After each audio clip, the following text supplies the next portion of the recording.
여러분 반갑습니다.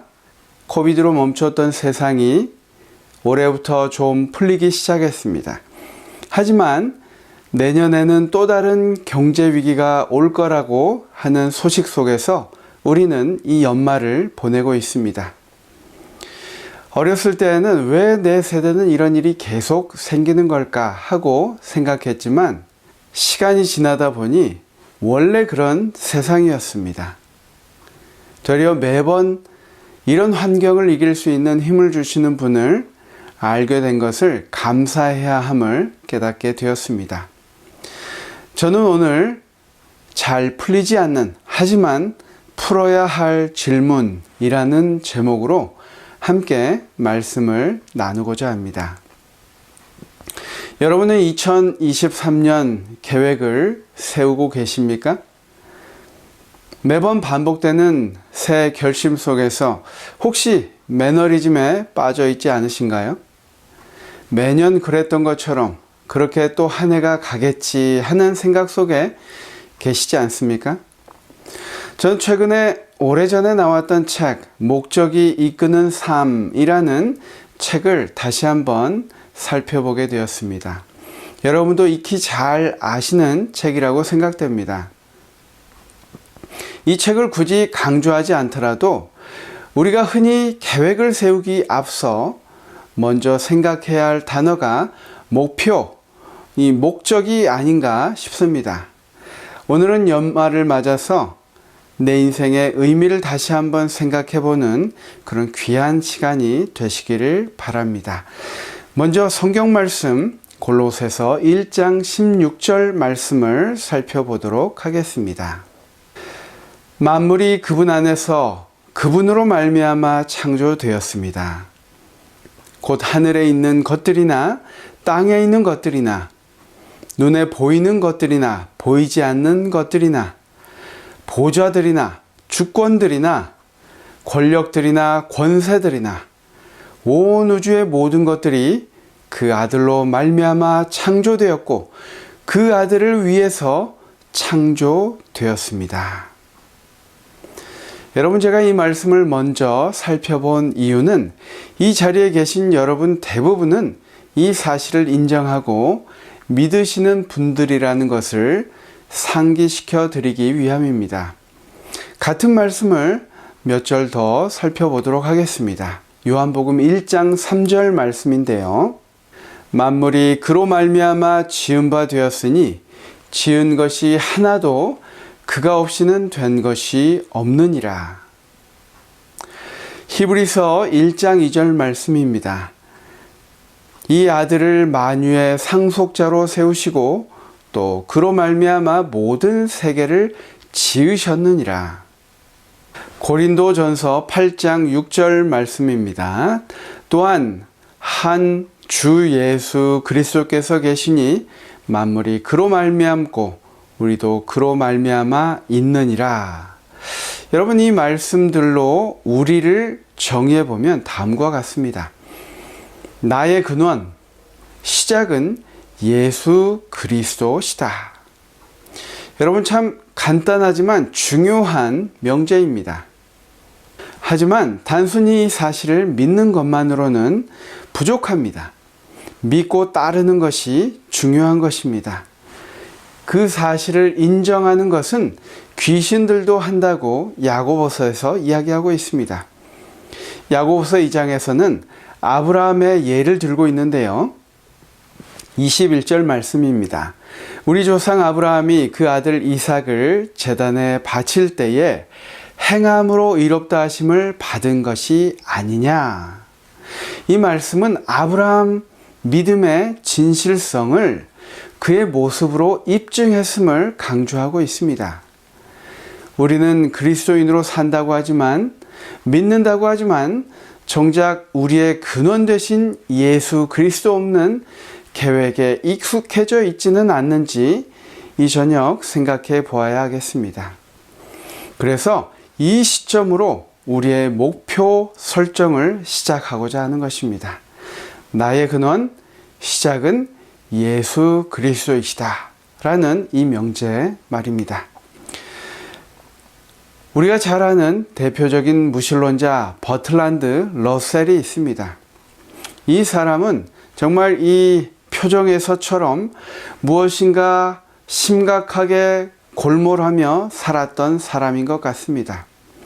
세상 속에서 많은 사람들이 이 사람처럼 다른 곳에서 삶의 의미와 목적을 찾으려고 합니다.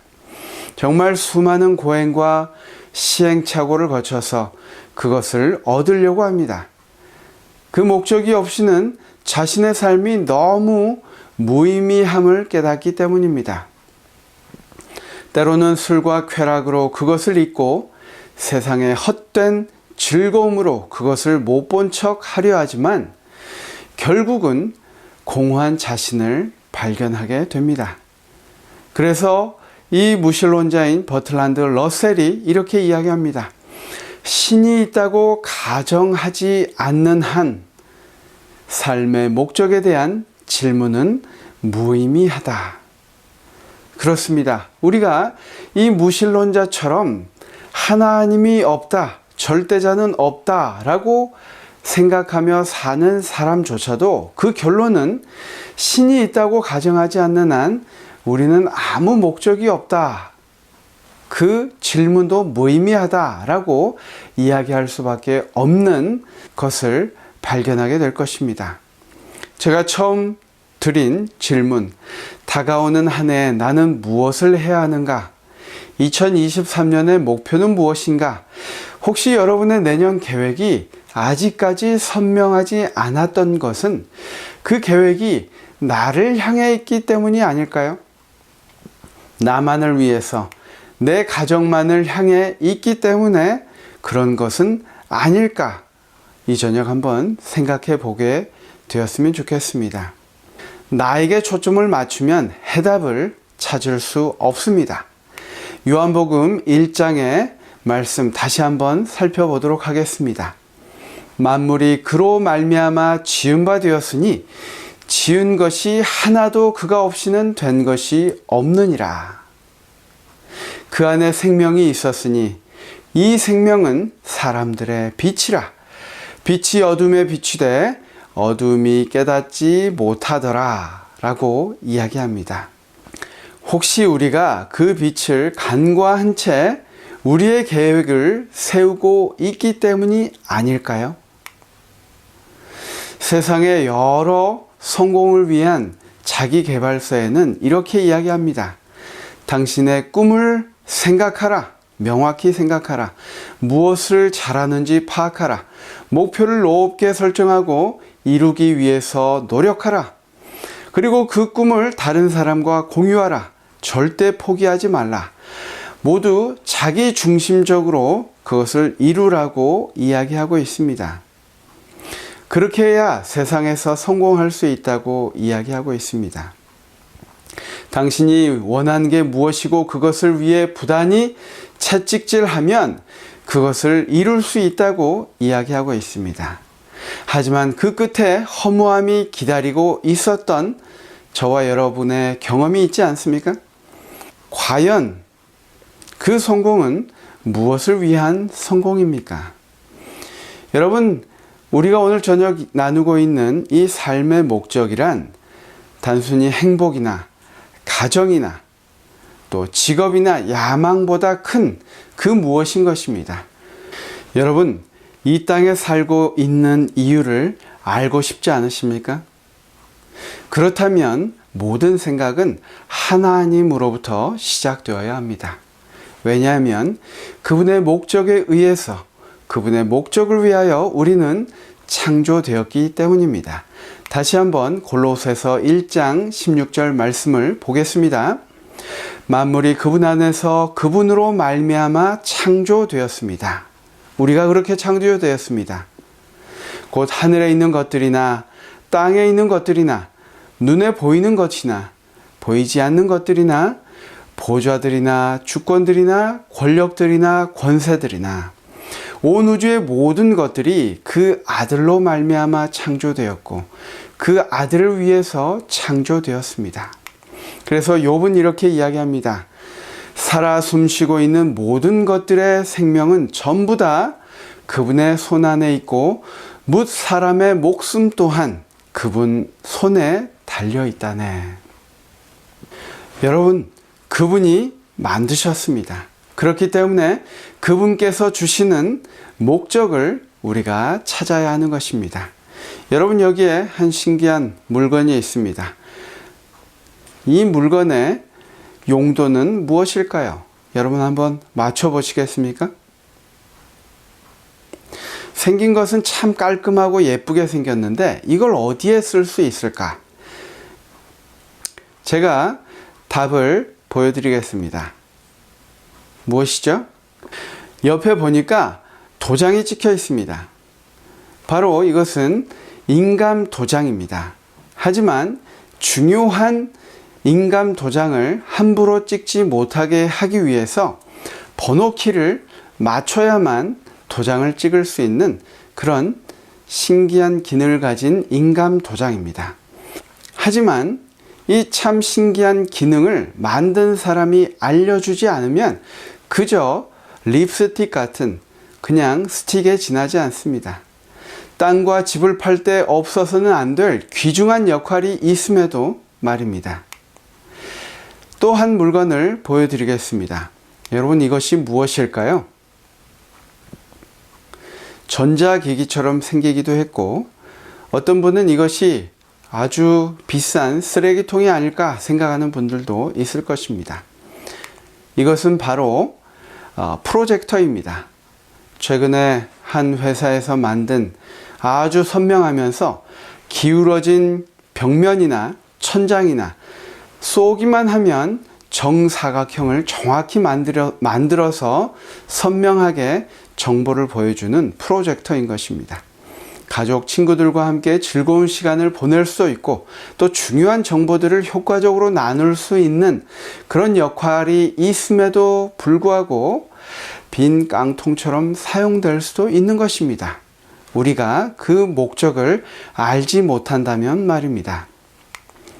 나의 목적과 계획은 창조주만이 그것을 이야기해 줄 수 있습니다. 왜냐하면 그분이 나를 만드셨기 때문입니다. 여러분, 자동차는 3만 개 이상의 부품으로 만들어진다고 합니다. 요즘 전기차는 1만 개 정도의 부품으로 만들어진다고 하는데 일반 자동차는 이 3만 개가 넘는 이 부품, 그 파트만 보고 그 용도를 알 수 있을까요? 여러분, 길에서 차가 멈춰 본 적이 있으십니까? 그냥 운전하며 쉽게 가는 이 차가 2톤 이상이 됩니다. 이 멈춰선 차를 밀어본 적이 있습니까? 차가 쉽게 움직이지 않습니다. 부품 한두 개만 잘못 적용되거나 손실되어도 그 차는 움직이지 않습니다. 그 목적이 제대로 사용되지 않을 때 일어날 수 있는 것입니다. 여러분, 우리 삶의 목적에 도달하기 위해서, 삶을 이해하기 위해서, 목적과 의미를 찾기 위해서 우리는 창조주로부터 시작해야 하는 것입니다. 어떻게 시작되었고 내 삶이 왜 소중하고 그 목적이 어디에 있는지 우리는 창조주에게 먼저 물어야 하는 것입니다. 하지만 우리의 생각 속에 세상 생활이 온전해진 다음에 온전해진 신앙생활도 가능하다고 생각하는 분들이 있습니다. 예를 좀 들어보겠습니다. 우리가 그렇게 추정하고 있는 돈이 얼마나 있어야 여러분 만족하십니까? 얼마나 벌어야 부자일까요? 사람들이 흔히 백만장자라고 이야기합니다. 백만장자는 밀리언 이상을 가지고 있는 사람인데 부동산을 제외한 10억 이상, 밀리언 이상의 현금을 보유한 사람들을 밀리어네어, 백만장자라고 이야기한다고 합니다. 한국에서는 약 32만 명의 사람들이 있는데 한국 전체 인구로 보면 1%도 되지 않습니다. 0.68%가 이 백만장자라고 합니다. 그런데 그들에게 부자입니까? 라고 물어보면 그들은 부자라고 생각하지 않는다고 이야기합니다. 그들에게는 50억 이상, 100억 이상의 돈이 있어야 부자라고 생각한다는 것입니다. 그러면 누가 부자일까요? 더 이상 돈을 벌지 않아도 되는 상태가 부자인데, 그것은 정말 많이 가졌기 때문이 아니라 더 이상 벌지 않아도 된다고 생각하는 그 욕망의 억제 상태가 부자인 것입니다. 누구에게도 물질적으로 완벽함을 채워주는 부자는 없다는 것입니다. 여러분, 우리가 세상을 추구할 때 그 끝에는 우리에게 만족이 없다는 것입니다. 로마서 8장 6절의 말씀을 보겠습니다. 육신을 따르는 생각은 죽음을 가져다 주지만 성령을 따르는 생각은 생명과 평화를 가져다 줍니다. 여러분, 우리가 성공할 수 있습니다. 하지만 성공한다는 것과 삶의 목적을 이룬다는 것은 차이가 있습니다. 그 이상이 우리에게 필요한 것입니다. 하나님이 나에게 원하시는 것이 무엇인지 찾는 것이 그래서 중요한 것입니다. 마태복음 16장 25절 말씀은 그래서 왜 하나님을 먼저 생각하는 것이 중요한지 이야기하고 있습니다. 누구든지 자기 목숨을 보존하려고 하는 사람은 그 목숨을 잃을 것이요, 나를 위해 자기 목숨을 버리는 사람은 그 목숨을 얻을 것이다 라고 말씀하십니다. 예수님은 자신의 일을 먼저 생각하지 말라고 말씀하십니다. 삶에서 가장 중요한 것이 무엇인가? 하나님이 우리를 만드신 목적의 사람이 되는 것이 첫 번째이다 라고 이야기하고 있습니다. 여러분, 세상의 지혜자들은 삶의 목적을 찾을 수 있을까요? 삶의 의미가 무엇인지 무어헤드라는 박사는 학자 250명에게 설문지를 보내서 당신이 생각하는 삶의 의미는 무엇입니까? 라고 질문을 한 적이 있습니다.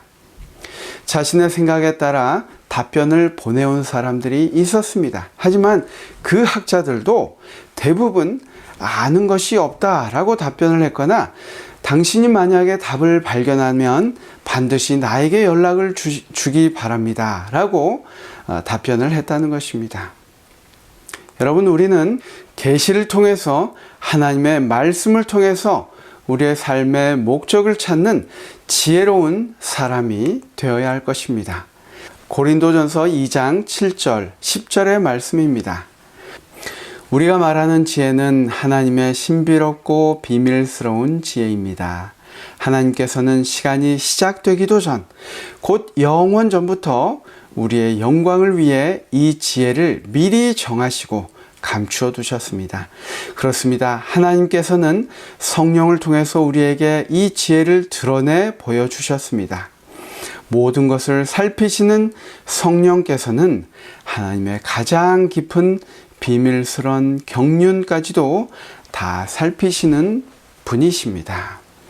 여러분, 이 고린도전서 말씀처럼 우리는 하나님께 돌아가서 말씀과 성령의 도우심으로 우리의 삶의 목적을 찾을 때 비로소 우리는 더 이상 목마르지 않는 참 내 삶의 목적을 찾을 수 있게 된다는 것입니다. 여러분, 오직 그리스도 안에서 우리는 진정한 해답을 찾을 수 있습니다. 여러분, 동의하십니까? 에베소서 1장 11절 말씀입니다.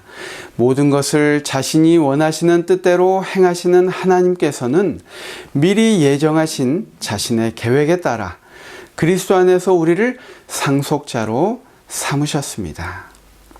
우리는 예수님께로 돌아갈 때 주님께서 우리에게 가지신 그 목적대로 살고 또 그것을 이루며 진정한 자유와 기쁨을 맛볼 수 있게 된다는 것입니다. 그러면 오늘 저녁 시간 우리가 함께 나눈 하나님이 나에게 가지신 그 목적은 무엇일까요? 제가 여러분에게 답변을 드릴 수는 없을 것 같습니다. 왜냐하면 하나님은 우리 각자에게 주신 목적이 다르기 때문입니다. 하지만 제가 두 예언의 신의 말씀을 통해서 함께 생각해 보고자 합니다. 먼저 치료홍사 134페이지에 있는 말씀인데요. 주님께서는 당신의 은혜에 참여하는 모든 사람에게 다른 사람을 위하여 해야 할 일을 지정해 주신다. 우리는 개인적으로 우리의 신분과 위치에 서서 내가 여기 있나이다, 나를 보내소서라고 말해야 한다. 말씀을 전하는 목사와 간호사, 선교사와 그리스도인 의사에게, 그리고 상인, 농부, 전문직의 사람, 기술자 등을 막론한 그리스도인 개인들, 그 모든 사람들에게 그 책임이 지워져 있다. 사람들에게 그들을 구원하는 복음을 제시해 주는 것이 우리의 사업이다. 우리가 종사하고 있는 모든 사업은 이 목적을 위한 수단이 되어야 한다. 여러분, 목적을 찾으셨습니까? 또 한 말씀을 보겠습니다. 산상보훈 69페이지에 있는 말씀인데요. 태양광선이 지구의 가장 먼 구석까지 비치는 것처럼 하나님께서는 복음의 빛이 지구상에 있는 모든 사람에게 미치도록 계획하신다. 만일 그리스도의 교회가 우리 주님의 목적을 성취할 것 같으면 흑암과 죽음의 음침한 그늘에 웅크리고 있는 모든 사람들에게 빛이 비치게 될 것이다. 여러분, 삶의 목적이 여러 가지가 있을 수 있습니다. 하지만 우리가 창조주께서 주시는 참된 우리의 인생의 목적을 이루기 위해서 정말 이 선교의 사명이 가장 우선시 되어야 하지 않을까요? 우리가 이 선교의 사명을 우리의 최우선 과제로 삼을 때에 하나님께서 나머지의 것들도 채워주신다고 약속하지 않으셨습니까? 우리가 이러한 하나님의 사명에 사용되어질 때에 우리는 그곳에서 참된 인생의 목적, 참된 자유함과 기쁨을 맛보게 될 것입니다. 마지막으로 한 이야기를 드리고 오늘 말씀을 마치도록 하겠습니다. 러시아 소설가 안드레이 빅토크에 대한 이야기입니다. 그는 공산주의 체제 하에서 자라났습니다. 그렇기 때문에 신은 없고 물질만이 존재하는 무신론주의 환경 속에서 자라났습니다. 그는 그의 허무함을 채울 수 없었습니다. 27살 되던 어느 날 지하철에서 너무나도 모든 삶이 절망스럽고 또 이 삶이 멈춰버릴 것 같은 그러한 미래가 통째로 사라져버린 그런 절망 속에 빠져 있을 때 누군가 자기에게 이야기해줬던 절대자 없이는 삶을 이해할 수 없다라는 그 문장이 계속 머릿속에 되뇌이게 되었습니다. 그것이 반복되고 그 세상 어디에도, 그가 겪었던 세상 어디에도 해결책이 없는 오직 절대자만이 내 삶의 목적을 줄 수 있다는 그 구절을 계속 되새기면서 그 구절을 계단 삼아 그 구덩이에서 나올 수 있었다고 고백하고 있습니다. 여러분, 이 저녁 시간 하나님으로부터 시작된 나의 목적을 찾아보시지 않겠습니까? 그것을 위해 간구해 보시지 않겠습니까? 그 이유를 찾기 위해 말씀을 펴 살펴오시지 않겠습니까? 여러분, 2023년 다가오는 한 해를 하나님과 특별한 한 해로 만들어 보시지 않겠습니까? 거기서 우리는 하나님께서 주시는 참된 자유함과 기쁨을 발견할 수 있을 것입니다. 우리 모두 함께 기도하고 마치도록 하겠습니다. 하늘에 계신 아버지 하나님, 나의 한 해를 인도하심을 감사드립니다. 2주 후면 새롭게 시작되는 한 해에 주님으로부터 시작된 나의 목적을 깨닫게 해 주시옵소서. 세상이 요구하는 것보다 내 자신이 이루고 싶은 것보다 하나님이 내게 바라시는 것을 구하고 찾을 수 있도록 도와주시옵소서. 그리하여 그 안에 참된 자유함과 기쁨을 맛보며 살아가도록 주님 인도하여 주시옵소서. 예수님의 이름으로 간절히 기도합니다. 아멘.